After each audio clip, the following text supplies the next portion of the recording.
Good morning, good afternoon, good evening. This is episode 37 of the Learn Piano in Your Car podcast. Today, I want to look at a problem that is adults who have learned pieces but are struggling to progress any further. And I've got some top tips for you if that is you. I'm Carol Brotherson, the founder of the Perfect Piano Academy. I learned partly as a child and partly as an adult. I went into teaching after I had got to grade 8. As an adult, I feel like I can relate completely to adults learning piano and the struggles, trials and tribulations that go with it. But I have first-hand experience of being in your shoes. So the question is, if you know some pieces but are struggling to progress, first thing you need to do is identify the level that you're at. If you're pretty much a beginner, I suggest use this method. Go on Amazon and buy a grade 1 solo book.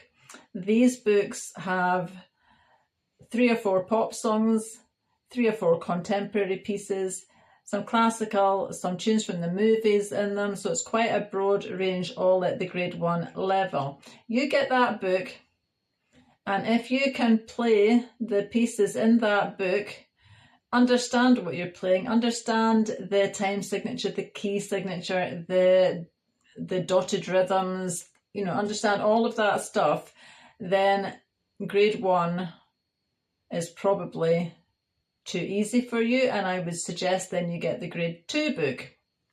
So that's you gauging your level. Get the grade 2 book as well, which means you've got grade 1 and grade 2. Grade 1 for fun. If you can play those pieces within 15 minutes to half an hour, that's for fun. The grade 2 is for development.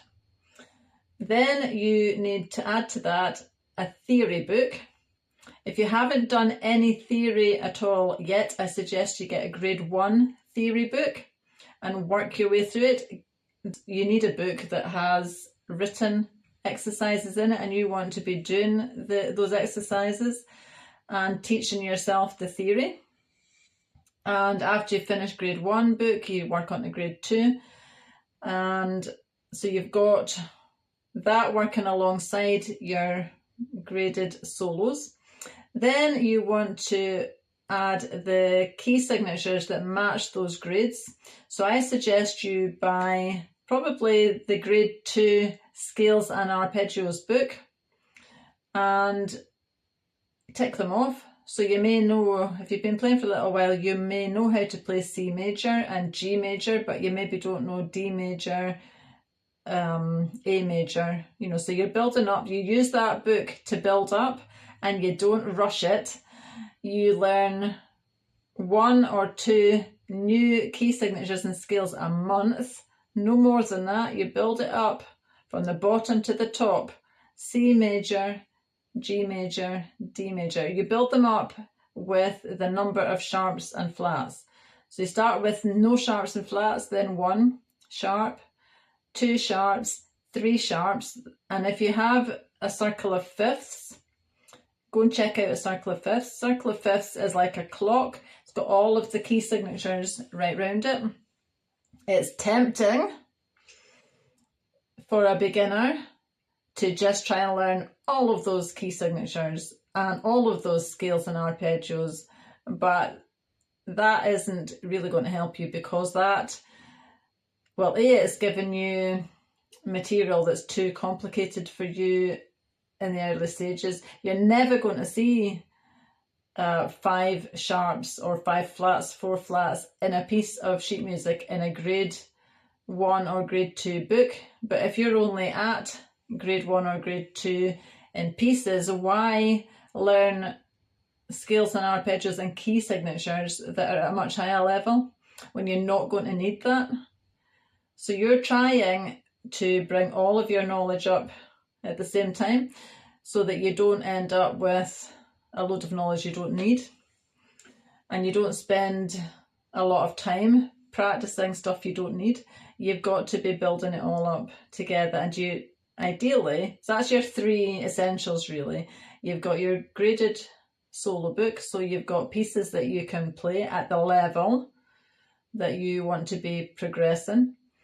And just on that topic, if you can pick up a piece of music and play it within 10 minutes, then it's too easy for you and you're playing it for fun.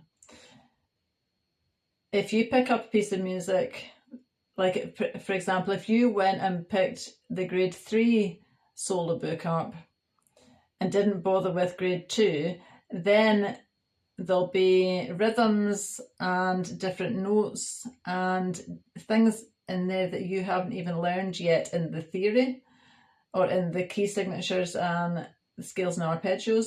So this is why you need it all at the same level. But you need pieces of music to play, you need theory books to supplement your knowledge, and you need scales and arpeggios and the relevant key signatures, because that helps your technique when you're practicing your movement up and down the piano.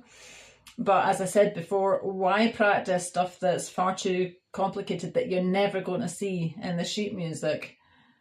That's just a waste of your time. So bring it all up at the same time. This is learning by stealth. So if you want one more thing, add sight reading book to your repertoire. So there's a few books you've got to get here, but it's highly worth it. If you're teaching yourself, you need all this stuff. And again, if you're at grade 1 for fun and grade 2 for progress, then your theory book is grade 1, your scales are 1 and 2, and your sight reading, you need to start at grade 1, finish that book completely, and then move to grade 2. And these are all things that you should be practicing and doing all the time in your practice schedule. Now, I've actually got a practice schedule, a sample practice schedule. I think I'll attach it to this video as a help. Okay, so that's it. I think everything. If you've got any questions, it's info@themusicroom.org.uk. My name's Carol Brotherston. I think I said that before. But you can check me out on Facebook. I've got a private free group for piano beginners, and I'd love to make your acquaintance. So this is podcast 37, and goodbye for now.